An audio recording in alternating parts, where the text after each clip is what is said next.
Hello, very good evening to your date with sporting personalities, and we go right across the board this evening. We always have a footballer in or two into the studio, but it's very rare indeed, the first time that we've ever had anybody in here representing Speedway and Sheffield Tigers Speedway, and it was high time that we put that right. Not just one person, but two in fact. If you're wondering who this guy is, sitting to my right, he's my TalkSport teammate. We join each other for football coverage on TalkSport on a weekly and sometimes mid-weekly basis. Nigel Pearson, but he's also a man of many trades, a darts commentator and a Speedway commentator. So he's brought along with him this evening Simon Stead. It's great to see you, Simon, the Sheffield Tigers Speedway manager, also no less joint manager of Great Britain Speedway, and perhaps needing the least introduction. Is a man who's roaming the area. I'm sure he's walked miles to be in here tonight. He is, of course, Mark Crossley, Big Norm. Yeah. I've got to say, Mark, first of all, where's Big Norm come from? Who coined that? It comes from when I was a lot younger and I used to have a nice hairdo and a few curls. Stuart Pearce, our captain at Nottingham Forest, said that I had a much likeness to Norman Whiteside. So. Not now. I get more Paddy McGuinness now than Norman Whiteside, but yeah, and it just stuck. A lot of people thought it was Norm that sits at the end of the bars in Cheers. Remember that programme? And a few people thought the amount of mistakes I used to make was Norman Wisdom, but the true story is our likeness to Norman Whiteside. It's great to see you. Ex-goalkeeper of Nottingham Forest, Brian Clough's days, Middlesbrough, Fulham, Sheffield Wednesday. I've got a particular Sheffield Wednesday memory, which doesn't involve you making a save. No. It's something else entirely. It's probably annoys the hell out of you. And Wales International. We'll come on to your present pastime in a moment. Simon, it's great to see you. Thank you. What is a boom time for Sheffield Speedway? Mark, do you know anything about Speedway? I don't. I've briefly seen it on TV when it's televised, but I know absolutely nothing. Well, I know next to nothing, so that's two of us. Simon, I mean, this is a boom time for Sheffield Tigers. It is. It's a massive season for the club. We've obviously been promoted into the Premiership by our own judgment. We thought it was the right time to make the step up. We've got additional sponsorship. The TV package that's been put together is an attractive one, and it's the right time. There's set race nights in Speedway now. It made the availability of a Thursday night, which has always been the Speedway night in Sheffield, so we could go back to the traditional Thursday night, which made sense for us as a club.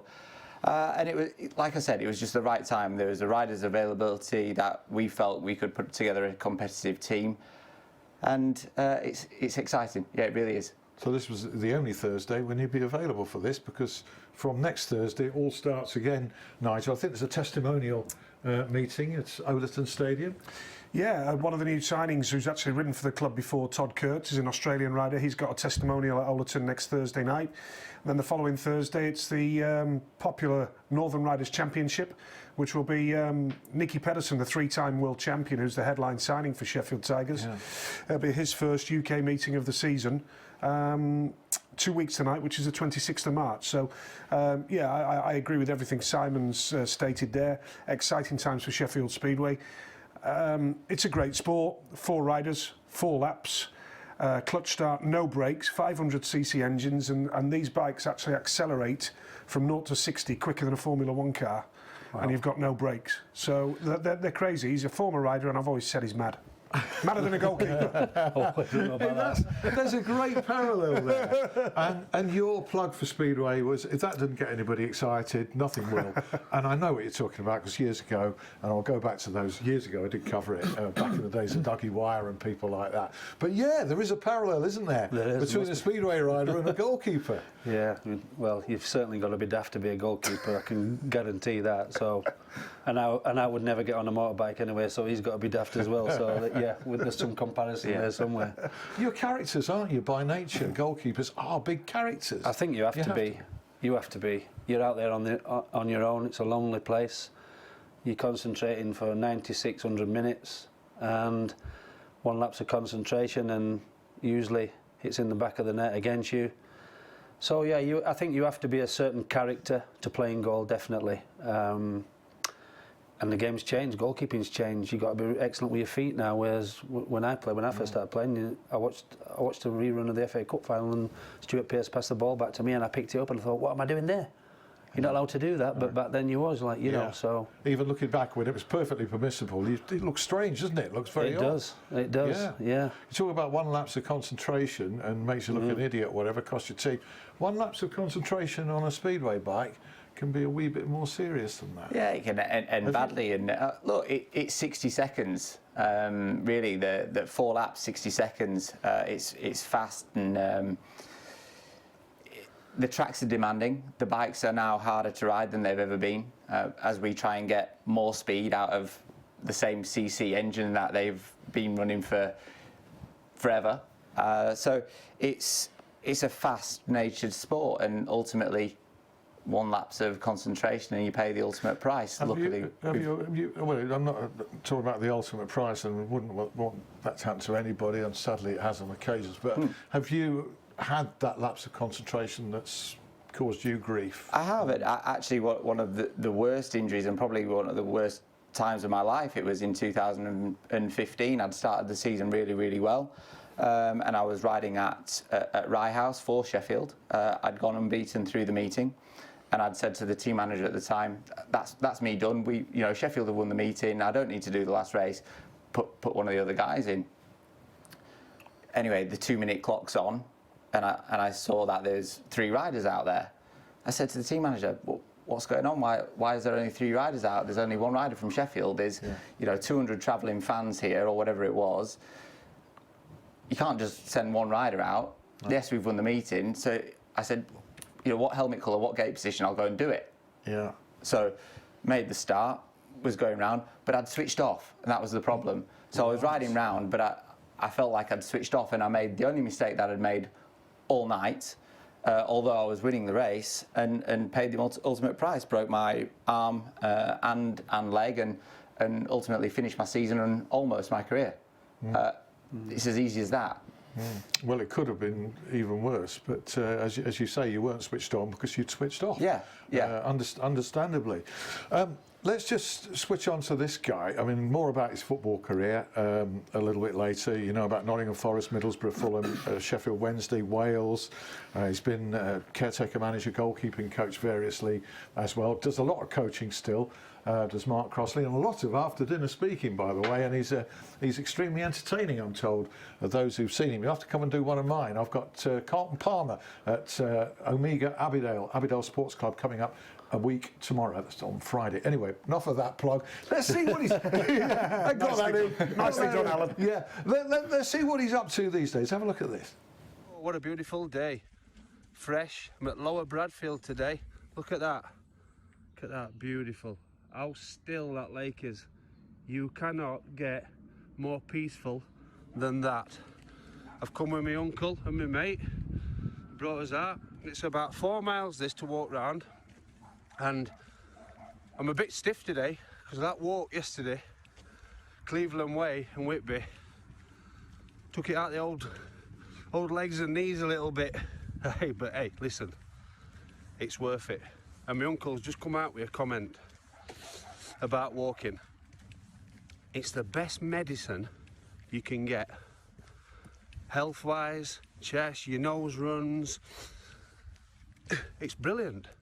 That's your buzzword, isn't it? Brilliant. It is, you've also got 1 or 2 others that you've invented, like Mintorious or something. That's I don't know. right. What was that supposed to mean? I don't know. I always used to say the word mint, and then I just joined in Mintonius and well, Mintabulous. Look, you've become an internet sensation because these are highly entertaining videos. And you didn't get into them for the becoming popular on the internet. There was a reason why, and a reason why you're continuing to do them. There was really, because I've been in the game as a player and a coach for 32 years. Came out of it on January the 2nd, and all of a sudden it's wow. Because football's very regimental, same as a lot of sports. You're told what time to be in for work. You're told what time to eat. You're told what to eat. You're told when you can leave. You're told when you're travelling. Lots of things like that, very regimental, and 32 years of it and then none of it it kind of got me like thinking, what am I going to do? Got a little bit anxious. At the same time, my dad, he's got the C word, so he's having chemo at the moment. So I got a little bit, what am I going to do? So I started walking. Because I can't run, because I've had 2 back operations, started walking. My mate said, why don't you come out walking with me? So I went with him, we did about 6 miles. I'm up to about 10 now. And I can honestly say what I said there on the video about it being the best medicine health-wise, I can definitely agree with that. So I put the videos on Twitter, a bit of banter, because I'm that type of guy. I like to have a bit of fun, a bit of banter, and using the Barnsley accent. I'm very, very proud of where I come from. Yeah. And all of a sudden, people, mental health issues, started to saying that I was an inspiration to them, and it was getting them out walking. And like I said, that's my favourite word at the moment, is inspire. And I just think that you're lucky to have a career in football that spanned so long and will probably go on. That if I can give a little bit back, and then I started thinking about my good friends that have suffered from depression, Gary Speed, Dean Windass, Chris Kirkland. So we've come together because it is inspiring people to get out there and walk. And like I said, they're the best medicine. It is the endorphins and everything that it gives to you by going on a walk, especially in the cold air. It just, I don't know, it just makes me feel brilliant. There we are again. I mean, have you had any personal experience of even mild depression, or the change of life when suddenly you left Chesterfield? The whole management team was sacked, weren't they? And that's right, yeah. It might have been a sense of release, but did you get to that point where you're sitting at home thinking, what am I going to do? I did, yeah, and I think it's, like I said, I don't know if you can call it depression, but it starts to affect the mind, certainly. What have I got planned on the calendar? What am I doing tomorrow? I've got nothing on tomorrow. I'm going to go for a walk. What am I going to do after that? Where usually your life's just being planned out for you. The good thing for me is that I've always been away from the family, so the most important thing, it was when things are not going well at a football club, sometimes it's a relief when you're relieved of your job. I was thinking about it anyway, and it was a relief because I've got my family time, which has been much needed. I've got 2 young boys and a wife at home that have supported me all the way through, and it's my time with them as well now. So What we'll find out a bit later is not specifically what you're intending to do for charity, but the link up that you have with those pals of yours, that you do attempted not just to do something for your own recreation, but something that will help other people in life. Because, you know, we are, I mean, even in our wonderful occupation, there are pressures, aren't there, Nigel? I mean, we get to watch sport for free and report on it, and it's an absolute joy. But we see close up the kind of pressures these guys are under. Very much so, yeah. And it is a privileged position we're in, you know, covering football on the radio, being paid to watch sport, being looked after at the grounds most of the time. I work in 3 different sports, the Speedway, darts and football, of course, as you well know, with Talk Sport. And you can see that not just in football, but in any professional sport, the demands as life has moved on with social media and things like that, I think it's increased the pressure on people. And I do see how professional sportsmen are under pressure, and I'm full of admiration for what Mark's discussed there about his videos. I look at Dean Windass's most mornings after I've made my bed. And pillars on top. Pillars on top. And I think it's brilliant because for me, I don't regard myself as ever having any issues. But you never know, and actually what that does, if you've got a really busy day lined up and you're feeling a bit stressed about work and I've got to do this and I've got to do that, just watch you or Dino and it puts you in a positive frame of mind for the day ahead. Yeah, you think, oh, that's great, I'll go and get a cup of coffee, go for a walk or whatever, it's brilliant. Do you suffer? You mentioned social media there, and certainly it's on football players and football managers and coaches. Do Speedway managers suffer from this drip as well if your results aren't good? I think anybody involved in sport, whether it's riders or players or managers, I think you're all going to get something, and you have to accept that if you're going to be put in the spotlight, then you are going to get some form of you know, sometimes there's abuse. You're that accessible now, aren't you? Anybody can say anything to you, and most of the time you're going to pick it up.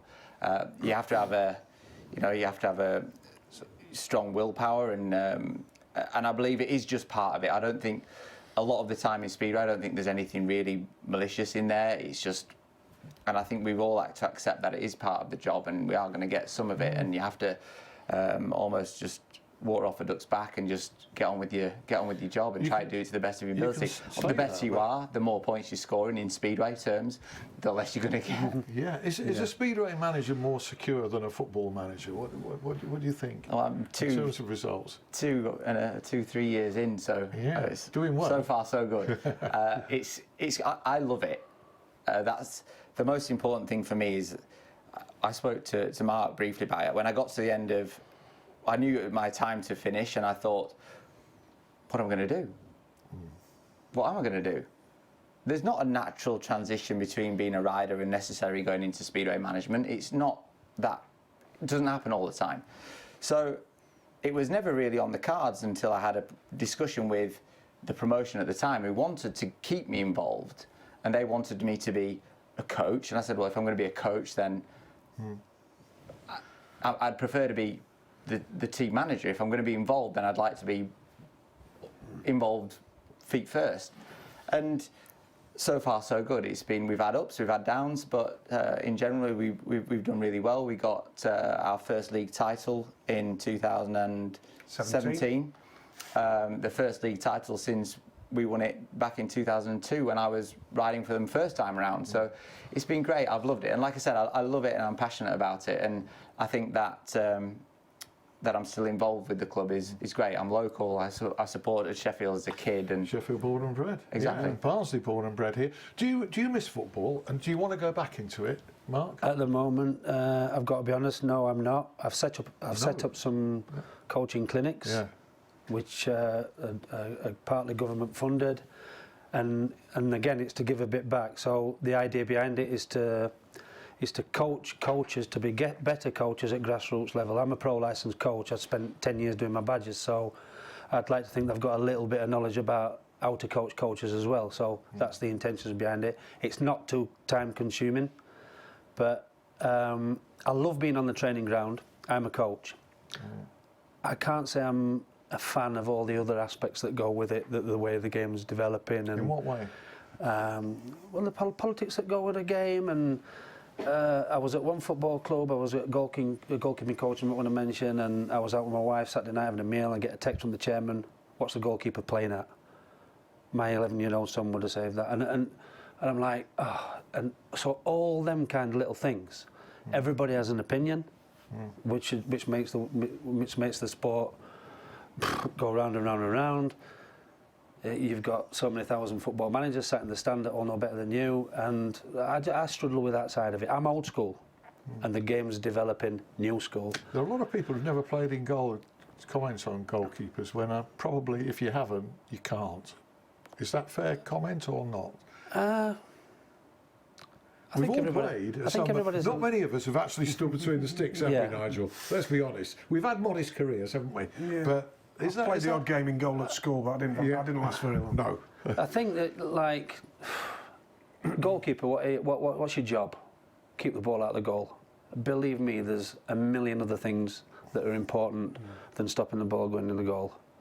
I could go on and on and on and on. So it is very, very technical, and it's not about just being in the right position at the right time, how you communicate with your back four, stop at source, so before it comes to you, can you stop it happening? And there's loads and loads and whereas we tend to only see the simplistic things because they're not watching the goalkeeper when the ball's in midfield and things like that. That's right. When you're doing a lot of your work.